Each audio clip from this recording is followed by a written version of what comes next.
It turns very nicely. We were exceedingly worried about turning to the point we haven't set up the steering brakes, but haven't had an issue with it. But no, it's been a lot of fun over the weekend.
Peter Orchard, we're standing here in front of your latest creation. What can you tell me about this machine? This is a replica Ford Maultier, produced early 1944 with the Einheit cab.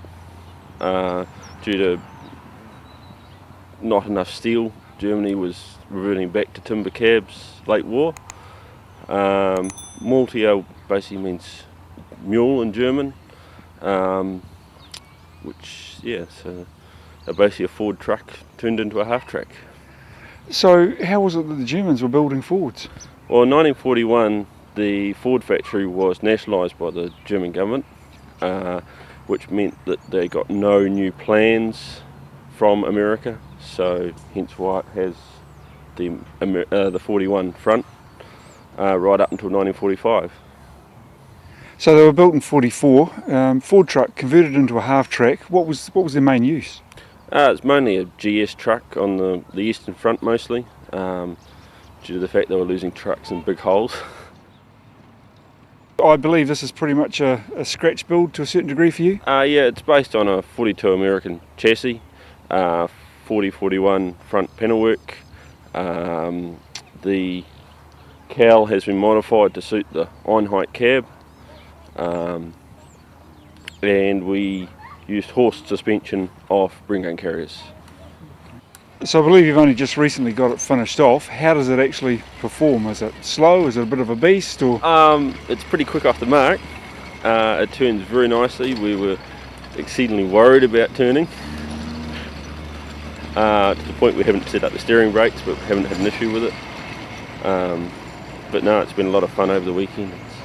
I mean, in terms of the Bren carrier running gear, what sort of modifications, if any, did you have to do to get those on? Basically, we've swapped the top rollers that were originally rubber on a bring-gun carrier to solid cast iron, as the Germans were using, as rubber was short. And we basically used two double bogey units off the carrier on each side instead of a double and a single. So in the long term, what's your plan for this particular vehicle? You're going to keep it and just run it around? Is it a farm vehicle or? Well, it's come to the shows. It'll eventually be painted in the camo scheme of the late war. Everybody's been telling me it's the wrong colour over the weekend, but they actually used this as the undercoat and camoed them basically on the field. Right. So any idea how many of these sort of things were built during the war? Oh, thousands. Thousands. And are there any other survivors worldwide? There's a few available in Europe. You know, you're talking 60,000+ euros for a tidy one. Yeah. So what was the incentive for you to build one?